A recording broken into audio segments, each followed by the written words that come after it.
Yes, the Celtics still have a game to play, or hopefully multiple if they can pull out a Game 5 victory. If you want the Celtics to win Game 5, hit that thumbs up icon and join us later today for our Game 5 live stream.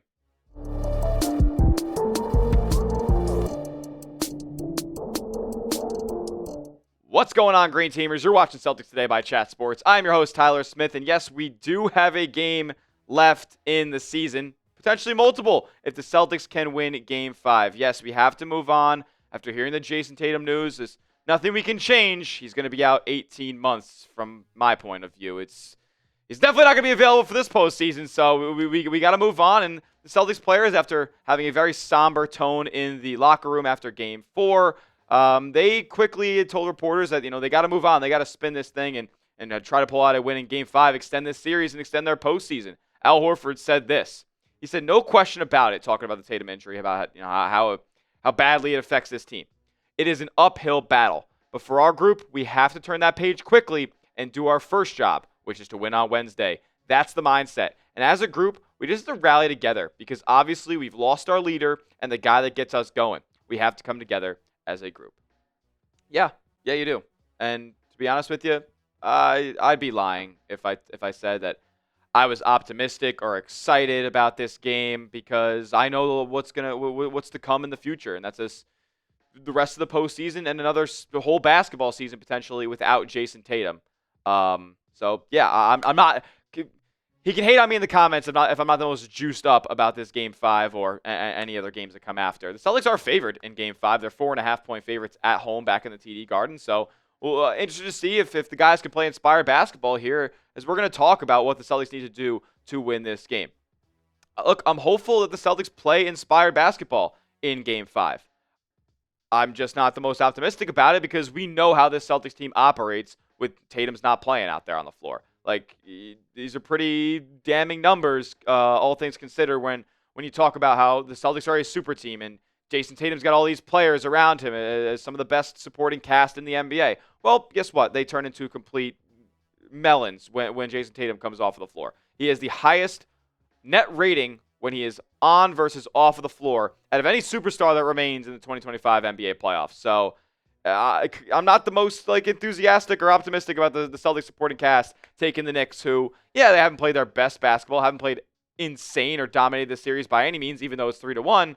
I just don't nothing has told us that the Celtics are going to be able to compete without Tatum off the floor. And Game 4 specifically, everybody played awful in Game 4. Brown didn't show up. Horford didn't show up. And, he's 39. I take that for what you will. Porzingis didn't show up. Derek White in the second half wasn't really all the way there. Pritchard didn't show up the way that he did in Game 3.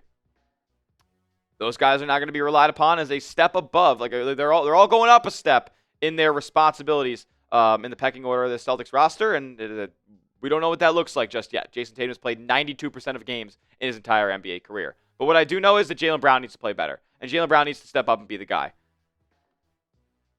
It was bad in Game 4. And, the stats on screen, don't tell you that he had the worst game ever, but the turnovers are bad again. Can't be trusted with the ball in his hands too often. The 20 points is one of the more empty 20 balls I've ever seen in my entire life. And, look, I'm not super excited about the prospect of Jaylen Brown being the number one option for an entire NBA season. We'll see how it all works out. But, again, we have to look at what's in front of us, and that's Game 5. And Brown had this to say about heading into this matchup. He said, "Get ready for the next one." Talking, after the kind of turning the page after the Tatum injury, get ready to fight. Get ready to come out on our home floor and do what we need to do. That's the goal. Still the goal. We got enough in the locker room. I believe in my guys tonight. Defensively, though, it was terrible. To be frank, no resistance. He was talking about the Game 4 defense for Boston. I saw the Knicks put up 121 points. Not good at all. Everything rides in this ball game if Brown can be the guy. Can he take over and play at a high enough level offensively to will the Celtics over the edge? Because they don't have enough offensive creation, I feel like, once Tatum leaves the lineup and with Porzingis playing at the level that he's playing at right now. JB's got to go out there and be the guy. And there are reasons to be encouraged. Jaylen Brown, in the 39 games played without Jayson Tatum in his NBA career, has been pretty stellar, to be quite honest. 27 points a night, grabbing 7 boards, 50% from the field, so he's very efficient, gets downhill, and yeah, the 35% 3-point. Like, JB's not the most efficient 3-point shooter out there in the whole world. So, like, considering the numbers you see on screen, and those have been dating all the way back to 2018, they're pretty solid for the most part. But it's not just the offensive end that Jaylen Brown has to produce at a really high level on. Yeah, I'm thinking he has to drop like 30. He also has to captain and rally the Celtics defense, which he just talked about how it was atrocious. Like, it was the reason that they lost Game 4, in all honesty. They could not get enough stops in this series, and they paid the price with falling down by 9 and then seeing a turnover turn into a Jayson Tatum torn Achilles. Again, I can't get over it, but we're looking at Game 5 ahead. What do you guys think? Do you guys believe with the Celtics cast of characters out there right now, can they come back down 3-1? Type Y for yes, type N for no. I'm trying to hear from the Celtics fans out there if we're actually optimistic about this series or not. Look, I'm not for that, to be quite honest with you. In the second half of Game 4, the Knicks scored 70 points on 67% shooting. That is unreal. Like, there was no defense whatsoever. Bridges was getting to his spot every time. Brunson was getting to his spot every time. They were leaving Jalen Brunson wide open. OG Anunoby was hitting step-back jumpers. Like, everything that was going right for the Knicks. And the Celtics were kind of letting them do whatever they wanted on the floor. When the Celtics entered the fourth quarter, yes, they were down. And I thought that things were not going to be going too well for the rest of the ball game. And I was quite frankly correct. In the fourth quarter, up until the Tatum injury, the Knicks were dominant, to be quite honest with you. Look what they were doing in the paint. They were 3 of 4 in the restricted area, like 6 of 8, inside the paint, outside the restricted area. They were 2 of 3 in the mid-range. They hit 1 of 3 of their 3-pointers, and the Celtics couldn't get anything going inside the arc. Like, yeah, they hit a couple of above the break threes there, 2 of 4, but I mean, nothing was coming easy for the Celtics, and everything was coming easy for the Knicks. And that's been a trend this entire series for Boston. In the fourth quarter, they've been absolutely atrocious. 20 points per game in the 4 that they've played so far this series. They're shooting 23% from three-point range, 29.8% from the field. Absolutely atrocious. They have a 92 offensive rating. They have a 124.7 defensive rating. That is so bad. Marshall Green, I hate to admit that he's right, but if you get the Celtics in these close games in the fourth quarter, they are going to fold based on what we've seen so far. A minus 33 net rating in the fourth quarter. That is so laughably bad that I don't even know if Tatum being healthy would have shifted the outcome of this series. Certainly would have shifted the outcome of Game 4, even though he had all those heroics. 125 defensive rating. I want to throw up. And the Knicks kept making it easy to get all that stuff done. Like, Porzingis, for some reason, was being played at length down the stretch of this game, and the Knicks took full advantage of that. Like, from what we saw from KP in Game 4, just could not move laterally whatsoever. The Knicks were putting him in the pick and roll. They were getting him in isolation situations. He couldn't move. They were getting separation, and they were hitting their jump shots afterwards. Like, Porzingis, man, it is a complete anomaly. Like, overall, what's happened to Boston in this series, like, you get a mystery illness just zapping the basketball skills away from Kristaps Porzingis, and you get a Tatum blown out Achilles. Like, what can go wrong will go wrong for the Celtics, and Porzingis has been no exception whatsoever. He is yet to eclipse double digits scoring in this series. Just been terrible, honestly. Like, as far as scoring the basketball goes, he just has completely forgot how to do it. He's 4 of 9 in the restricted area as a 7-3 player.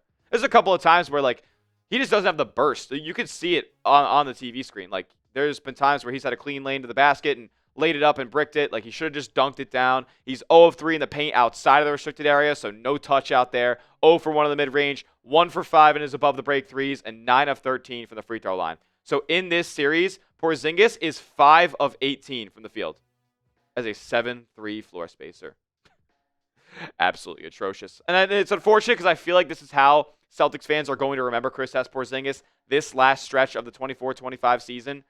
When he basically set the tone for the Celtics winning a championship in Game 1 of the finals last year. It's unfortunate that this stretch of basketball for Porzingis is going to be how many Celtics fans remember him. Like, he is getting hated on more than anybody on Celtics Twitter.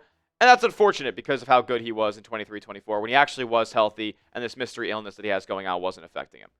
And to be fair, overall, like, Boston hasn't been healthy in this series. Overall, like, yeah, you get the Tatum Achilles. Yeah, you have Porzingis' mystery illness, but you also have Brown playing on one knee. Like, he's had knee issues bothering him. What about, I didn't even list it, Holiday's hamstring that he's got going on. And he had Tatum's wrist before the Achilles. Like, the Celtics have not been at 100%. They have not been the spitting image of health like they were in the 23-24 playoffs. And meanwhile, all the other teams, they had all their health issues. Celtics fans have to defend this title because everybody thinks they ran through a bunch of injured teams. Well, the Celtics are now the injured team this year, and that's unfortunate. You had Brown, you had Tatum, White, and Holiday all playing in the Olympics over the summer. Long playoff run last year, and it came back to bite them this year. They just weren't ready, and it's very, very difficult to go back-to-back in this NBA. How does Boston win Game 5, though? Because I think it comes down to this. Wanting it more, and what happens when you want it more? The Knicks have shown you this over the past couple of games. You get more possessions. So what does that mean? You get more rebounds, which means you get more shot attempts, which means you make more shots in all likelihood. Knicks killed the Celtics in the glass by 12 in Game 4. That means they killed them in shot attempts. And then that means they killed them in field goals made. Comes down to who wants it more. Knicks have shown you clearly over the first 4 games of this series that they have wanted it more because they have not played better than you. They have not dominated any aspect of this series. Yeah, they played their best ball in Game 4. But they have not played a good series overall, and you find yourself down 3-1. Hitting your shots would be cool, too. Be nice if they could shoot. Celtics just haven't been able to shoot in this series. They had that one-off game in Game 3 where they were lighting it up again, found their identity. Back to bullshitting in Game 4. It was actually, it's utterly ridiculous. And it's not just the three-point shot. So, again, for the millionth time this series, if you're ragging on the Celtics for not being able to hit their long-range shots and they're taking too many of them, well, they can't hit their shots at the rim either. They're shooting 68%. That's below league average. 26% in the paint outside the restricted area. It's laughable. Again, guys, it's laughable. They're 34% on mid-range, 29% from the corners. That's atrocious, and 34%. Somehow their best percentage here is they're above the break 3 points. It's mind-boggling. I don't see a lot of avenues where the Celtics end up winning this game, but maybe they play some inspired basketball. First game after the Tatum injury. That usually happens. It's a trend in sports. Maybe they end up winning this game, but the season's over regardless. How do the Celtics win Game 5? You let me know down in the comments section right now. I want to hear it. Get creative. What ways do you think the Celtics can play in order to win this game? Make sure you are subscribed to the channel. We will be live on the channel later on today for Celtics and Knicks Game 5. So join us then. Could be the last one of the season. Lock us in as #1 spot for Celtics content on YouTube. Hit that sub button. See you guys all later on. And as always, let's go C's.